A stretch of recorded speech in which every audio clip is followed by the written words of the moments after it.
కాడు. అయ్యా నేను యేసు ప్రభు సన్నిధికి వచ్చి నవ్వుల పాలు అయిపోయానండి. యేసు ప్రభు మందిరానికి ఆదివారం నేను చీర కట్టుకొని వస్తే మా చుట్టాలు నన్ను ఎగతాళి చేస్తున్నారండి. మా బంధువులు మమ్మల్ని అంటరాని వాళ్ళగా చూస్తున్నారండి. తక్కువ జాతి లేకపోతే ఎందుకు నీచమైనటువంటి కులాస్తులు ఆరాధించే దేవుణ్ణి ఆరాధిస్తున్నారు అన్నట్టుగా మమ్మల్ని కులంలో నుండి వేశారండి, వీధిలో నుండి వేశారండి. మేము నవ్వుల పాలైపోతున్నామండి. పాట పాడితే ఎక్కిరిస్తారండి, ప్రార్థన చేస్తే ఎక్కిరిస్తారండి. మేము వెళుతున్నప్పుడు వస్తున్నప్పుడు హల్లెలూయా అని ఎగతాళి చేసి సిగ్గుపాలవుతూ ఉన్నామండి అన్న వారిని చాలా మంది సాక్ష్యాలు మనం విన్నాం. నిజమే. జాగ్రత్త విందాం ప్రియ దేవుని బిడ్డలారా. నువ్వు దేవుని నమ్ముకుంటే, దేవుని మందిరానికి వస్తే నీకు అవమానాలు వస్తాయి, నిందలు వస్తాయి, నిన్ను ఏడిపిస్తారు, నిన్ను గేలి చేస్తారు, నిన్ను హేళన చేస్తారు, నిన్ను అవమానించడానికి ప్రయత్నం చేస్తారు. కానీ నీ యేసయ్య నీ అవమానాలన్నింటినీ ఎప్పుడో కలవలసినప్పుడు కొట్టేశాడండి. నమ్మిన వారు దేవుని స్తోత్రం చేయాలి. హల్లెలూయా. అందుకే ఆయన అంటాడు, ధనవంతులను సిగ్గుపరచడానికి దేవుడు దరిద్రులమైన నీలాంటి వారిని, నాలాంటి వారిని వెంట గుంపుల మీద మన దేవుడు పైకి లేవనెత్తువాడే ఉన్నాడు. గట్టిగా చెప్పండి కూడా దేవుడు మనం పలుకుతాము. హల్లెలూయా, హల్లెలూయా. మన దేవుడు నేను సిగ్గుపరిచే దేవుడు ఆయన కాదండి, అవమాన పాలు చేసే దేవుడు ఆయన కాదు. వాక్యంలో చూసినట్లయితే యోవేలు గ్రంథము 2వ అధ్యాయము బైబిల్ ఉన్న వారు తెలుసుకోనండి. దేవుని మాట నీవు వింటే సిగ్గునందము. ఈరోజు నేను మాట్లాడబోయే వాక్య సారాంశము, దాని మీద నేను మాట్లాడబోతూ ఉన్నా. కొద్ది మాటలు మనం నేర్చుకుందాం, ఆసక్తిగా చూద్దాం. ప్రభువు మన మధ్య ఉన్నాడు. నేను నమ్ముతున్నాను, నా యేసయ్య పరిశుద్ధాత్మ దేవుడు ప్రతి హృదయమును ఈ రోజు తాకబోతున్నాడు. నమ్మిన వారు దేవుని స్తోత్రం చెల్లిద్దాం. హల్లెలూయా, హల్లెలూయా. చూద్దాం యోవేలు 2:26-27. ఎవరైనా రైట్. నా జనులు ఇక ఎన్నటికీ సిగ్గునందరు. అప్పుడు ఇశ్రాయేలు మధ్య నున్నవాడను నేనే అనియు, నేనే మీ దేవుడైన యెహోవాననియు, నేను తప్ప వేరొక దేవుడు లేడనియు మీరు తెలుసుకొందరు. నా జనులు ఇక ఎన్నడూను సిగ్గునందంగా ఉందరు. అందరూ గట్టిగా ఆమేన్ చెప్తామండి. ఇక్కడ ఆకాశం చూడండి. నా జనులు ఇక ఎన్నడూ సిగ్గునందరు. ఈ మాటలు యోవేలు ప్రవక్త అయినటువంటి యోవేలు ప్రవక్త ఈ మాటలను చక్కగా ఆయన వ్రాస్తా ఉన్నాడు. దేవుని నామానికి మహిమ చెల్లిద్దాము. హల్లెలూయా, హల్లెలూయా. మన దేవుడు మనల్ని సిగ్గుపరిచే దేవుడు కాదు.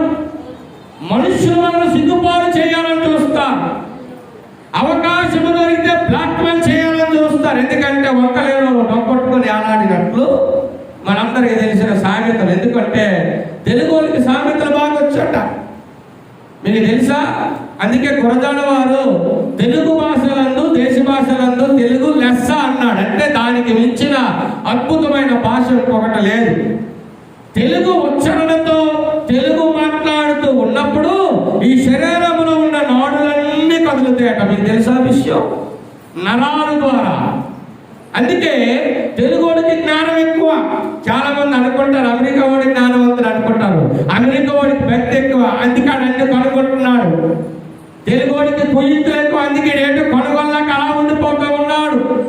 అమెరికా దేశము ఈ రోజు హైదరాబాద్ లో ఉన్నటువంటి కేసీఆర్ అనే ముఖ్యమంత్రి, అమెరికాలో 85% అమెరికాలో క్రైస్తవులు ఉన్నారు. కానీ వారి అన్నాడు కూడా మేము క్రైస్తవులం కాబట్టి క్రైస్తవులే ఈ దేశంలో ఉండాలని అన్నాడు ప్రచురణ చేసుకోలేదని ఒక స్టేట్మెంట్ ఇచ్చారు. అవును, నిజమే. నువ్వు నిజముగా దేవుని కొరకు నువ్వు నిలబడగలిగితే నిన్ను నమ్మిన వారిని ఆయన సిగ్గుపరిచే దేవుడు అయినా కాడు.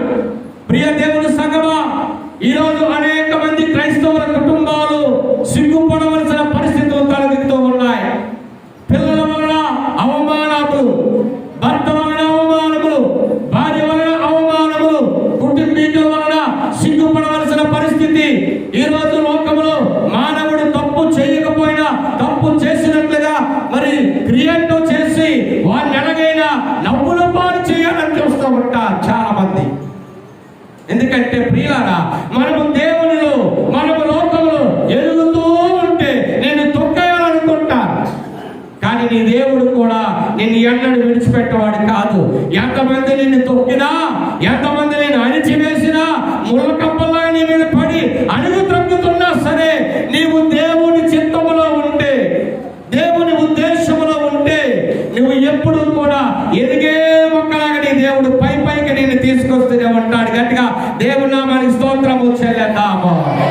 హల్లెలూయా. నా జనులు సిగ్గునందరు. ఇది దేవుడు తన ప్రవక్త అయినటువంటి యోవేలు భక్తుల నోటిలో నుండి మాట్లాడిన శ్రేష్టమైనటువంటి మాట.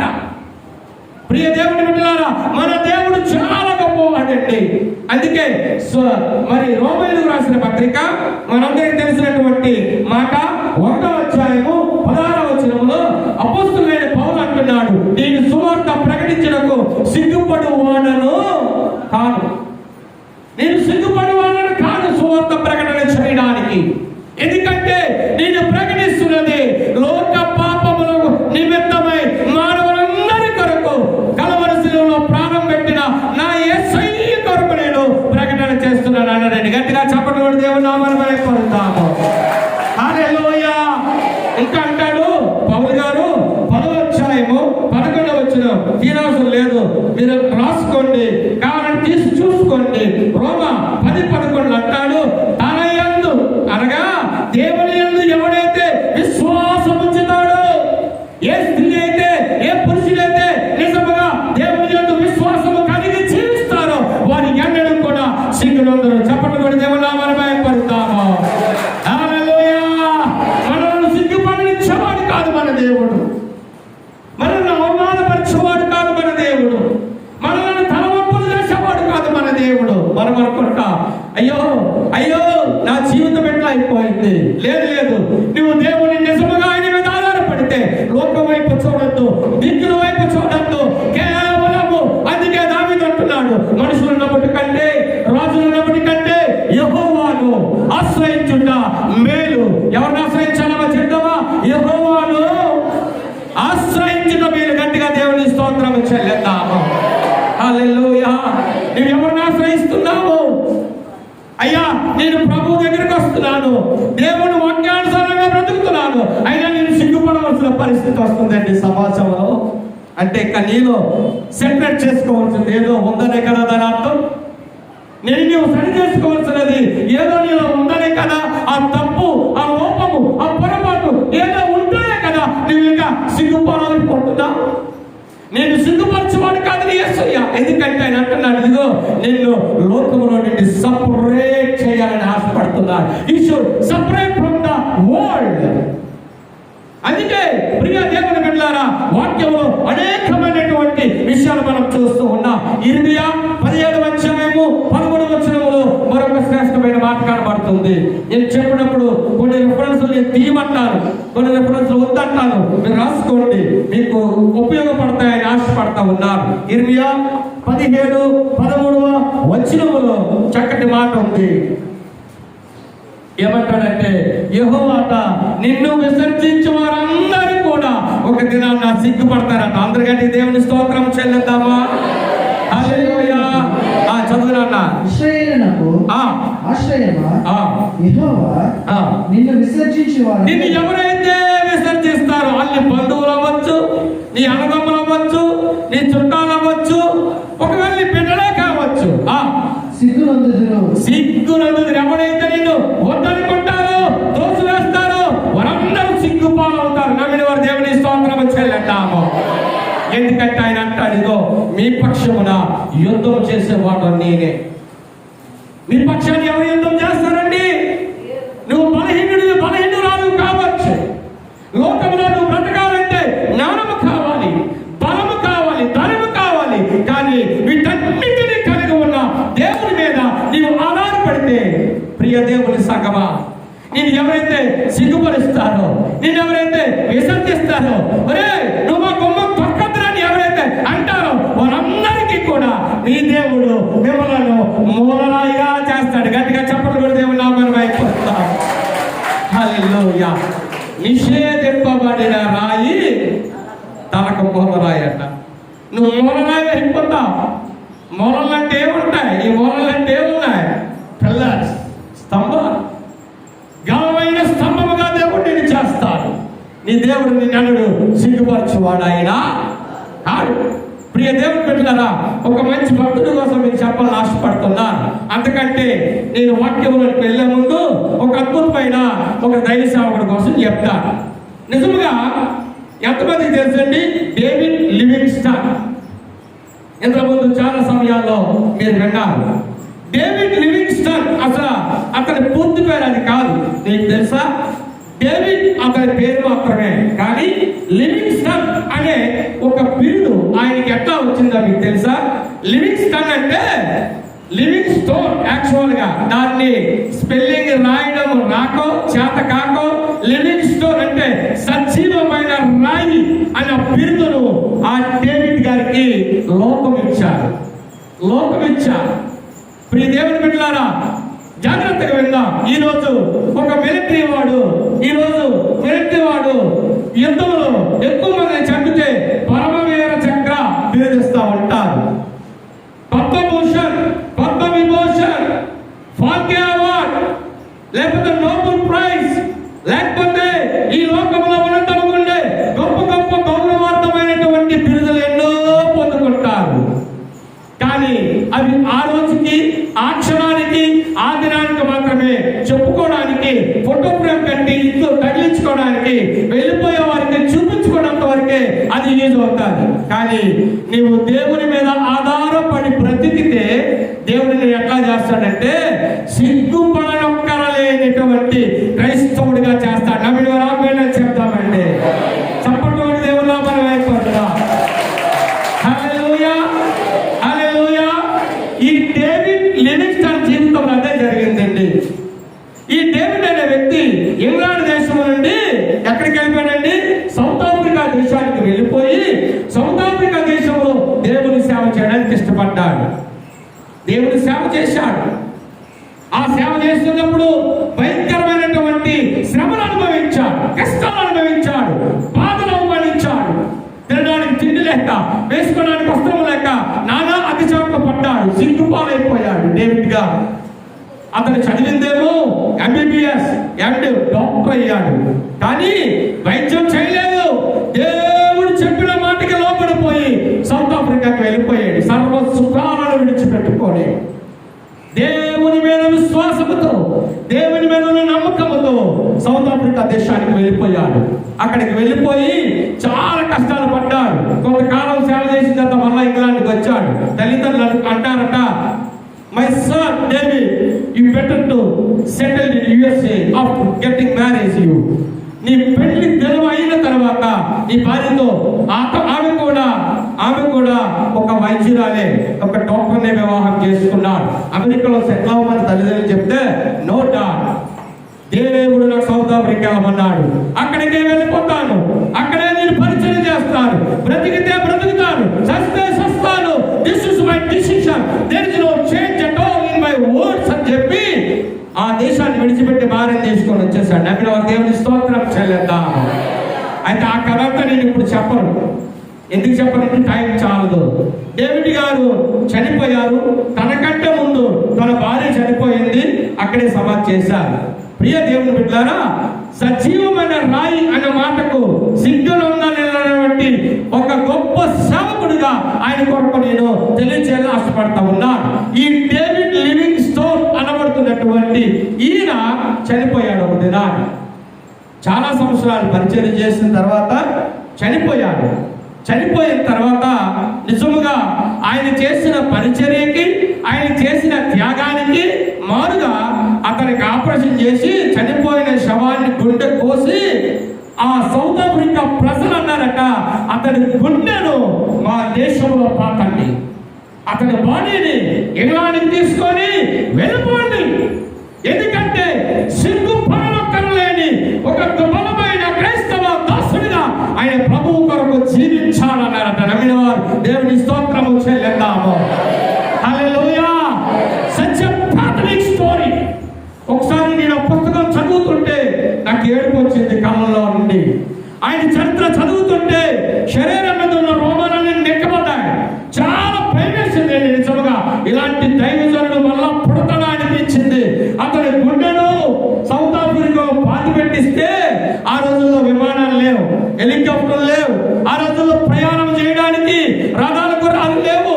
కేవలము మిగతా ఆ పాత దేహాన్ని, ఆ శరీరాన్ని 900 మైళ్ళు ఆ సౌత్ ఆఫ్రికా ప్రజలు మోసుకుంటూ వాడనేవుకు తీసుకొని వెళ్ళి ఒక బుక్కి పాడైపోయిన ఒక చిన్న నావలో అతని శవాన్ని పండబెట్టి ఇంగ్లాండ్ దేశానికి పట్టుకెళ్ళి ఒక గొప్ప గొప్ప రాజులు, గొప్ప గొప్ప యోధులు చనిపోతే ఇంగ్లాండ్ దేశంలో ఎక్కడైతే పాతి పెడతారో అలాంటి స్థలంలో డేవిడ్ లివింగ్స్టన్ ని పాతి పెట్టారు. ఆయనకు లివింగ్స్టన్ అనే బిరుదు ఎందుకు ఇచ్చారో తెలుసా? ప్రియ దేవుని సగమా, ఎందుకు ఇచ్చారంటే ఆయన్ని ఎవరు మర్చిపోతామన్నా మర్చిపోలేరు. అలాంటి గొప్ప దైవజనుడు ఆయన సజీవమైన రాయిగా ఉండిపోనని ఈ రోజుకి సౌత్ ఆఫ్రికాలో ఆయన్ని పాతి పెట్టిన ఆ సమాధి దగ్గర గొప్ప మందిరం కట్టబడింది. ఇంగ్లాండ్ లో ఆయన పాతి పెట్టిన దేహాన్ని దగ్గర గొప్ప మందిరం కట్టబడింది. ఎందుకో తెలుసా? రాజీలేని పరిచర్య చేశాడు. సిగ్గునందనాలని ప్రభు వైపు చూస్తూ అపొస్తలులైన పౌలు వారి సిగ్గుపడక దేవుని సువార్తను ప్రకటన చేశాడు. చప్పట్లు కూడా దేవుని నామమున మహిమపడతాము. హల్లెలూయా, హల్లెలూయా. ప్రియ దేవుని బిడ్డలారా, మనం ఏం చేస్తున్నాం? మనం ఎంత చేయగలుగుతున్నాం? ఎంత పరిగెత్తగలుగుతున్నాం? ఒకసారి ఆలోచన చేద్దాం. ప్రభు మనతో మాట్లాడుతున్నాడు. ఇది నా మాటలు కాదమ్మా, ఇది కేవలము జీవము కలిగిన దేవుడు మనకిచ్చినటువంటి శ్రేష్టమైన మాటలు, అద్భుతమైన మాటలు. ఈ లోకము నీకు ఇచ్చే బిరుదులన్నింటికంటే నువ్వు క్రీస్తు బిడ్డగా ఎన్ని అవమానములు కలిగినా, ఎంత సిగ్గుపడినా, ఎన్ని నిందలు పడినా నువ్వు ప్రభువుని విడిచిపెట్టద్దు. అందరు నమ్మిన వారు ఆమేనే చెప్తామండి. అందరూ గట్టిగా చెప్పడం కూడా దేవుని నామమున మహిమపడతాం. ఒక అద్భుతమైన వ్యక్తిని, విశ్వాసములకు కర్త అయినటువంటి నమ్మకమైన వ్యక్తి అబ్రాహాం కోసం మీకు తెలియజేస్తాను. అబ్రాహాం అనేక మార్లు సిగ్గుపడవలసిన పరిస్థితి ఏర్పడింది. ఆది కాండము చదువునున్న 12వ అధ్యాయము 1 నుండి 3 వచనాలు. ఆది కాండం 12, 1 నుండి 3. యెహోవా నీవు లేచి నీ దేశము నుండి, నీ బంధువుల యొద్ద నుండి, నీ తండ్రి ఇంట నుండి బయలుదేరి నేను నీకు చూపించు దేశంలోకి వెళ్ళుము. నిన్ను గొప్ప జనముగా చేసి నిన్ను ఆశీర్వదించి ఈ నామమును గొప్ప చేయుదును. నీవు ఆశీర్వాదముగా నుండుము. నిన్ను ఆశీర్వదించిన వారిని ఆశీర్వదించను, నిన్ను దూషించిన వారిని శపించను. భూమి యొక్క సమస్త వంశమును నీ యొద్ద ఆశీర్వదింపబడునని అబ్రహాముతో అనగా. చాలు గట్టిగా దేవుని స్తోత్రం చెల్లిద్దాం. హల్లెలూయా, హల్లెలూయా. అబ్రహాం తెలుసు కదా, పెద్దయ్య గారు ఉన్నప్పుడు 2 వారాలకు ఒక్కసారి అబ్రహాం గారిని తలిచేవారు. అబ్రహామును దేవుడు మాట్లాడాడు. గమనించండి, జాగ్రత్తగా విందాం. 1:15 అయింది. 1 నేను వాక్యం ముగించేస్తాను, తర్వాత సంస్కరణ అందిస్తాం. అబ్రహాము జీవితంలో చాలామంది అనుకుంటారు డబ్బులు వస్తేనే దీవెన వస్తుందేమో, ఎక్కువ జీతాలు వస్తేనే ఫైనాన్షియల్గా డెవలప్ అవుతారేమో అనుకుంటారండి. నేను అంటాను, ఎక్కువ జీతాలు వస్తే కాదు, డబ్బులు వస్తే కాదు, ఆస్తులు వస్తే కాదు, నువ్వు సంపాదించిన ధనము అది కొంచెమైనను, కొద్ది అయినను, పైసలైనను వాటిని దేవుడు ఆశీర్వదిస్తే అది ఎట్లా అవుతుందట? మల్టిప్లికేషన్ అంటే సమృద్ధి కలిగినటువంటి ధనముగా దేవుడు మారుస్తాడు. నమ్మిన వారు దేవుని స్తోత్రం చేద్దాం. హల్లెలూయా. అదైతే నేను నమ్ముతాను ఖచ్చితంగా. అబ్రహాం జీవితంలో బాబు చదివాడు. యెహోవా ఏమంటాడంటే, దేవుడు ఏమంటాడంటే, అబ్రహామా నువ్వు లేచి మొట్టమొదటిగా నీ దేశము నుండి, రెండవది నీ తండ్రి నుండి, మూడవది ఏమంటున్నాడు, నేను నీకు చూపించు దేశానికి వెళ్ళిపో. అయితే అబ్రహాం ఏం చేశాడండి? అబ్రహాం దేవుని మాటకి లోబడ్డాడా? నా ప్రశ్న. అబ్రహాము దేవుని మాటకి లోబడ్డాడా? ప్రియ దేవుని సంగమా, దేవుడు అబ్రహాముతో మాట్లాడి నా మాట నువ్వు విను, నేను చెప్పింది చెయ్యి అని అబ్రహాం అంటే, అబ్రహాము కొన్ని పరిస్థితుల్లో దేవుని వ్యతిరేకించాడు. ఆ అధ్యాయం ఉంది, మీరు ఇంటికి వెళ్తా చదువుకుంటే. దేవుడు ఏమన్నాడు? నీ దేశం నుండి అన్నాడు. ఆ దేశం నుండి బయటకు వచ్చాడు, కానీ దేవుడు చూపించే దేశానికి వెళ్ళమంటే దేవుడు చూపించే దేశానికి అబ్రహాం పోలేదు. ఎక్కడ ఉండిపోయాడు? హోరేబులో ఉండిపోయాడు. హోరేబు ఎక్కడ ఉంది తెలుసా మీకు? ఇరాక్ దగ్గర ఉంది ఈ రోజు కూడా. హోరేబులో అయిపోయాడు. Oh it's better to stay in this place, ఈ స్థలంలో నేనుంటే నాకు బాగుంటుందేమో అనుకున్నాడు. రెండోది, అబ్రహాం చేసినటువంటి పెద్ద తప్పు ఏమిటంటే, తండ్రిని విడిచిపెట్టమంటే కోరాహు అయినటువంటి తన తండ్రిని వెంట పెట్టుకొని వెళ్ళాడు. అది రెండో తప్పు, అబ్రహాం చేసిన తప్పు. మూడో దేవుడు ఏమన్నాడు? నీ బంధువులు ఎవరండి, నువ్వు వెళ్ళిపో అన్నాడు. మూడోది అబ్రహాం ఏం చేశాడండి? బంధువైన లోతుని వెంట పెట్టుకొని వెళ్ళాడు. ఈ మూడు తప్పిదాల వలన మీరు ఎప్పుడు విని ఉండవు ఈ వాక్యం. ఒకవేళ నేను చెప్పే కొన్ని మాటలు, ఈ మూడు తప్పిదాల వలన అబ్రహాము జీవితంలో చాలా సిగ్గుపడవలసిన పరిస్థితులు ఏర్పడ్డాయి. ఎందుకంటే ప్రియ దేవుని సంగమా, దేవుడు ఒక మాట అంటున్నాడు, నీ స్వబుద్ధిని ఆధారం చేసుకొనక నీ పూర్ణ హృదయంతో నీ దేవుడిని యెహోవా మీద నువ్వు ఆధారపడు. ఆనుకో. నీ సొంత తెలివితేటల వల్ల, నీ సొంత ఆలోచనతోనూ నువ్వు కార్యాలు చేస్తే సఫలము కావు. ఎవరి మీద మనం ఆధారపడాలమ్మా? దేవుని మీద ఆధారపడాలి. ప్రార్థనతో నువ్వు ప్రారంభించాలి. నమ్మిన వారు దేవుని స్తోత్రం చెల్లిద్దాము. హల్లెలూయా. చాలా మంది అనుకుంటారు, నేను చాలా జ్ఞానవంతుణ్ణి, నేను చాలా చదివైన దాన్ని, నాకు ఒకరు చెప్తే నేను చేయడం ఏంటి, నాకు నేను చేసుకోగలను, ఏది వచ్చినా ఎలాగొచ్చినా ఆ చిక్కుముడిని ఎలాగ విప్పాలో నాకు తెలుసు అన్న మొండి వైఖరితో జీవిస్తూ ఉంటారు. ఆఫ్ కోర్స్ కావచ్చు, వారికి ఉన్న జ్ఞానం వల్ల, యోగ్యత వల్ల కావచ్చు. కానీ నువ్వు అందుకే మార్కు సువార్తలో తీరవసరం లేదు. కానీ ఒక మాట మనం చూస్తుంటాను, నేను ఫేవరబుల్గా ఎప్పుడు చెప్తా ఉంటాను, నువ్వు చేసే ఏ పనైనాను అది మొదట ప్రార్థనా విజ్ఞాపనలతో నీవు ప్రారంభించాలి. నమ్మిన వారి దేవుని స్తోత్రం చెల్లిద్దాము. హల్లెలూయా. నువ్వు ప్రార్థించి చేసే పనిలో ఫెయిల్యూర్ ఉండదు. నువ్వు ప్రార్థించి చేసే ప్రయత్నంలో ఫెయిల్యూర్ ఉండదు. నువ్వు ప్రార్థించి చేసే అడుగులో ఫెయిల్యూర్ ఉండదు. ఎందుకంటే నీవు చేసే ఆ ప్రయత్నం వెనక, ఆ పని వెనక, ఆ కార్యం వెనక నీ దేవుని హస్తము తోడుగా ఉంటుంది. నమ్మిన వారు దేవుని స్తోత్రం చెల్లిద్దాము. గట్టిగా చెప్పండి కూడా దేవుని నామమున భయపడతాము. హల్లెలూయా. ప్రియ దేవుని బిడ్డలారా, అబ్రహాము జీవితంలో చేసినటువంటి తప్పులవి వాక్యంలోకి వెళ్తే దేవుడు ఏమనుకుంటాడంటే, అబ్రహాము యొక్క తండ్రి భయంకరమైన విగ్రహారాధికుడు. ఎలాగైనా ఆ తండ్రి నుండి, ఆ దేశం నుండి, ఆ బంధువుల నుండి, ఆ విగ్రహారాధన నుండి అబ్రహామును సపరేట్ చేయాలన్న ఉద్దేశమే దేవుడు కలిగి ఉన్నాడు. కానీ గమనించండి, కోరాహు రక్షణ పడినట్టు వాక్యం ఎక్కడే ఉందా? అబ్రహాము తండ్రి బాప్తిసం తీసుకున్నట్టు ఉందా? అబ్రహాము తండ్రి విగ్రహారాధనను విడిచిపెట్టినట్టుందా? చూపించండి. నేను సవాల్ చేస్తా ఈరోజు. మీరే కాదు, ఏ బైబిల్ పండితులు తీసుకురండి. ప్రియ దేవుని బిడ్డలారంటే, అబ్రహాము తండ్రి అయిన కోరాహు ఒక అన్యుడిగానే మరణించాడు. క్రైస్తవుడిగా మార్చబడలేదు. అబ్రహాము విశ్వాసములకు తండ్రిగా మనమందరం కూడా గొప్ప చెప్పుకుంటుంటాము. కానీ అబ్రహాము తన యొక్క తండ్రి అయినటువంటి కోరాహును మార్చలేకపోయాడు.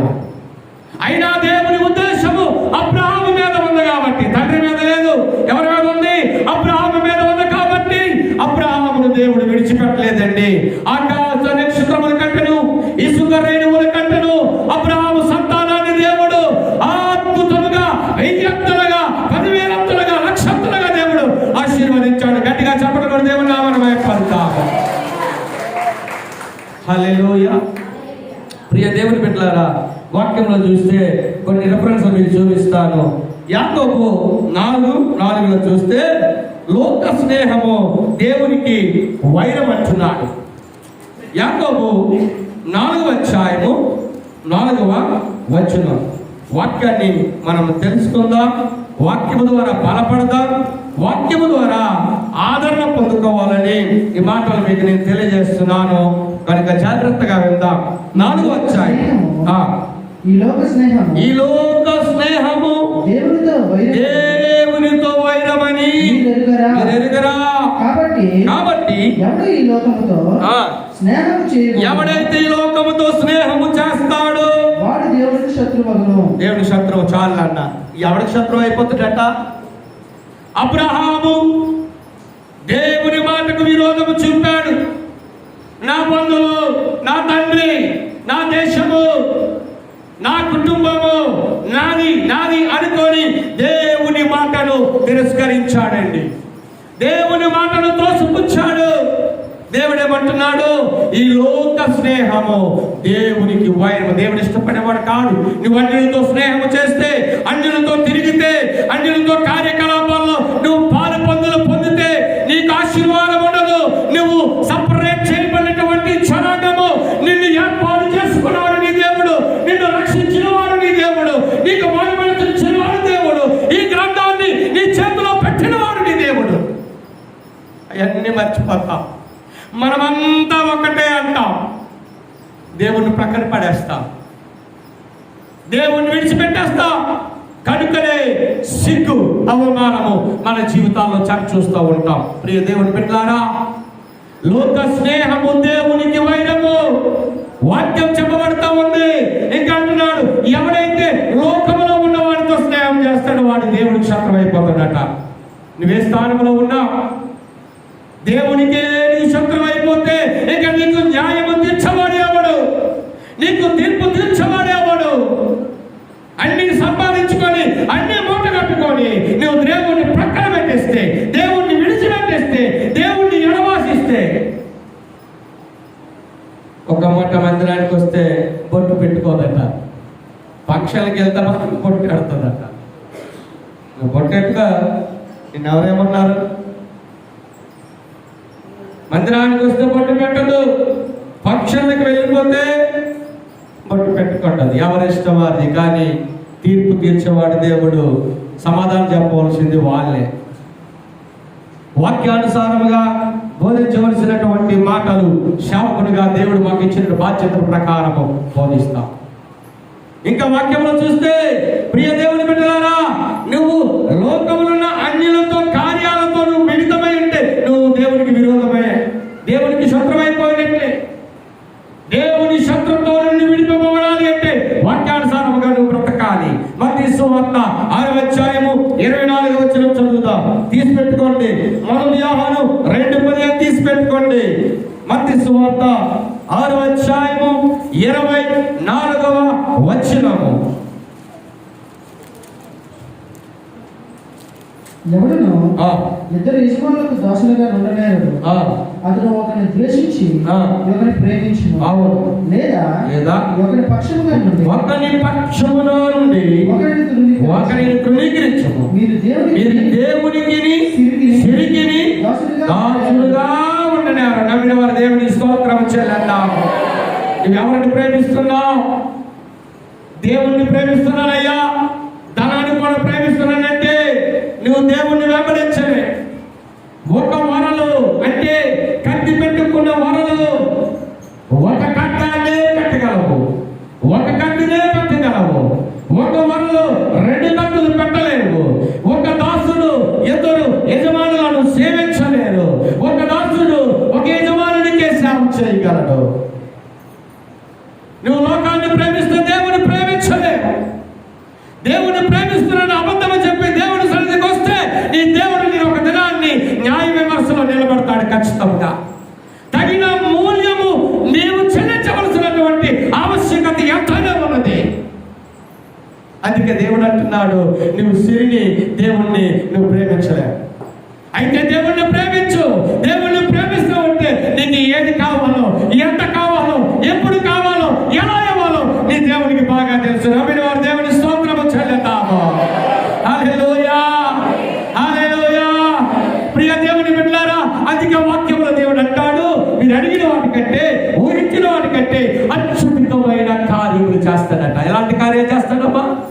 అత్యధికమైన కార్యాలు మన దేవుడు చేయవాడిగా ఉన్నాడు. ఆయన మనం విడిచిపెట్టేవాడు ఆయన కాదు. అలాగే ఇంకా చూసినట్లయితే 1 యోహాను 2:15 చూద్దాం. 1 యోహాను 2:15 ఈ లోకమైనను లోకములో ఉన్న వాటినైనను ప్రేమించద్దు. ఎవడైనాను లోకమును ప్రేమించిన యెడల తండ్రి ప్రేమ వారిలో ఉండదు. లోకములో ఉన్నదంతయు అనగా శరీరాశ, నేత్రాశ, జీవపుడములను తండ్రి వలన పుట్టినవి కావు, అవి లోక సంబంధమైనవే. లోకమును తన ఆశయు గతించిపోచున్నవి కానీ అందరు గట్టిగా దేవుని స్తోత్రం చెల్లిద్దామా? చేతులు కలిగిన వాళ్ళు చెప్పట్లు కొడదామా? హల్లెలూయా! గట్టిగా దేవుని స్తోత్రం చెల్లిద్దాం. Praise the name of Jesus. ఎవరి చిత్తాన్ని జరిగిస్తుందా? దేవుని చిత్తాన్ని పక్కన పడేస్తాం, మన ఇష్టానికి పోతా ఉంటాం. దేవుని చిత్తాన్ని పక్కన పడేస్తాం, మన ఇష్టానికి పనులు చేసుకుంటూ పోతా ఉంటాం. నువ్వు నీ ఇష్టానికి పోతా ఉంటే నీ దేవుడు ఓరుకునేవాడు ఆయన కాదండి. నీకు 2 బొట్టికాయలు పెట్టైనా నిన్ను ఎలా నిలబెట్టాలో ఆయనకు తెలుసు, నిన్ను ఎలాగా వాడుకోవాలో ఆయనకు తెలుసు, నీకు ఎంత పదులు పెట్టాలో ఆయనకు తెలుసు, నీకు ఎంత ఇవ్వాలో ఆయనకు తెలుసు. నమ్మిన వారు దేవుని స్తోత్రం చేయలేదా? హల్లెలూయా! వాక్యం చెబుతూ ఉంది, నా మాటలు కాదు. ఈ లోకమునైనాను లోకములో ఉన్నవాటిని ప్రేమించద్దు. నువ్వు ప్రేమించావు, దేవుణ్ణి వెంబడించావు. అందుకే యేసయ్య అంటండి, సముద్రం మీద వెళ్ళిపోతూ ఉంటాడు. నీటి మీద నడుస్తూ వెళ్తూ ఉంటే అయ్యా నేను వచ్చేస్తాను అంటాడట. ఎవరు? పేతురు. yes please come on follow me అంటాడు యేసయ్య. నన్ను వెంబడించి అంటాడు. భయపడుతూ నీటి మీద అడుగుపెట్టి యేసు ప్రభువుని వెంబడిస్తూ నేనేనా నడుస్తున్నాను, నేనేనా వెళ్తున్నాను, ఇది నేనేనా అన్న గర్వము, అహంకారము యేసయ్యతో సమానముగా నీటి మీద నడుస్తున్నానని ఒకసారి లోకం వైపు చూస్తాడు, మునిగిపోవడం ప్రారంభమవుతాడు. ప్రియులారా, మునిగిపోతున్న పేతురును కూడా ఆ యేసయ్య చేయి పట్టి లేపాడు. నమ్మిన వారు దేవుని స్తోత్రం చెల్లిద్దాము. ఈరోజు లోకం వైపు నువ్వు చూస్తే మునిగిపోతావు. మునిగిపోయి ఆ నీళ్లు తాగి లోకపు రుచులు అనుభవించి నీ జీవితం నాశనం చేసుకోకు. నీతో ప్రభు మాట్లాడుతూ ఉన్నాడు. చాలా వేదనతో, భారముతో, చాలా దుఃఖముతో పరిశుద్ధాత్మ దేవుడు నన్ను నొప్పిస్తూ ఉన్నాడు ఈ మాటలు చెప్పడానికి. వాక్యంలో చెప్పబడుతుంది, నువ్వు ప్రేమించద్దు. ఈ should not love the worldly things. లోకములో ఉన్న వాటిని నువ్వు ప్రేమించకు. నువ్వు దేవుణ్ణి ప్రేమిస్తే ఆయన అన్నాడు, నువ్వు నా నీతిని, రాజ్యాన్ని మొదట వెతికితే నీకు కావలసినవన్నీ ఏమిటన్నాడు చెప్పాలా? మీకు కావలసినవన్నీ, అది ఇల్లైన, పొలమైన, మేడైన, మిద్దైన ఏదైనప్పటికీ కూడా నీకు ఖచ్చితంగా నీ దేవుడు ఇస్తాడు. నమ్మిన వారు ఆమేన్ చెబుతా. నువ్వు అడిగిన ప్రతి ఈవుని దేవుని దేవుడు దయచేయును గాక, వాటిని పొందుకొనును గాక. గట్టిగా చెప్పడం కూడా దేవుడు నామమున బయలుపరుస్తాడు. హల్లెలూయా! మీ అందరికీ తెలుసు. ఎంతమంది అన్నారు మైకేల్ జాక్సన్ కొరకు? మైకేల్ జాక్సన్ మంచి ప్రసిద్ధిగాంచిన డాన్సర్. మైక్ టైసన్ కాదు, Mike Tyson boxer. Michael Jackson అసలు బ్రేక్ డాన్స్ కనుగొన్నదే మైకేల్ జాక్సన్. సన్నగా ఉంటాడు, జిత్తులు ఉంటాయి. ఇప్పుడు కాదు, చనిపోయాడులేండి. ప్రపంచంలోకే ఒక అద్భుతమైన డాన్సును, తన ఎముకలన్నింటినీ మలిచి డాన్సును నేర్చుకున్నాడు. 2000 సంవత్సరంలో బొంబాయికి మైకేల్ జాక్సన్ 90లోనే మైకేల్ జాక్సన్ వచ్చినప్పుడు అతడు ఒక ప్రోగ్రాంలో డ్యాన్స్ వేయడానికి మైక్ పట్టుకొని ఇంగ్లీష్లో పాట పాడుకుంటూ ఆయన స్టెప్ వేసి డ్యాన్స్ వేయడానికి ఆ రోజుల్లో 2000 ఇయర్లో ₹1,00,00,000 తీసుకునేవాడట ఒక్క 2 అవర్స్ ప్రోగ్రామింగ్. అంటే ఎంత ఫెమిలియర్ వ్యక్తి మీరు చూడండి. అమెరికా దేశం ఆయనది. సౌత్ ఆఫ్రికా, నేను అమెరికాకి వచ్చి సెటిల్ అయిపోయాడు. మంచి డాన్సర్, చాలా గొప్పవాడు. తల్లిదండ్రులందరూ కూడా దేవుని సేవకు సమర్పిస్తే సేవ కంటే నాకు డబ్బే ముఖ్యమనుకున్నాడు. లోకాన్ని ప్రేమించాడు. కలిగించాడు. లోకంలో వేసే విజిల్స్కి, చప్పట్లకి, హారతలకి, దండలకి, బొగ్గులకి, పొందుకునే గౌరవానికి లోకం వైపు తిరిగాడు. అతని టార్గెట్ ఏమిటో తెలుసా? 150 సంవత్సరాలు బ్రతకాలనుకున్నాడు మైకేల్ జాక్సన్. ఎన్ని సంవత్సరాలన్నా? 150 years I should live in this world.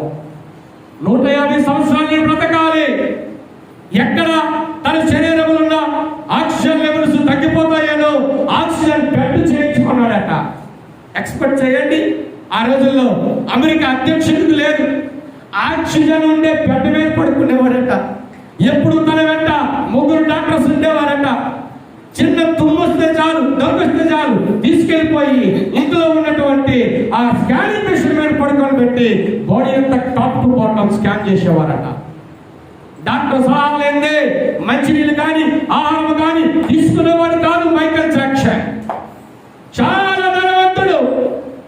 ఒకవేళ ఎప్పుడైనా జీవితంలో తన శరీరంలో ఉన్న కిడ్నీ, గుండె, లివర్ ఇలాంటి విలువైన కళ్ళు, బ్రెయిన్ ఎక్కడ ఫెయిల్యూర్ అయిపోతే నేను చచ్చిపోతానేమో భయంతో వాటిని ముందుగానే కొనుక్కొని ₹1,00,00,000 కొనుక్కొని స్టోర్ చేసుకున్నాడట.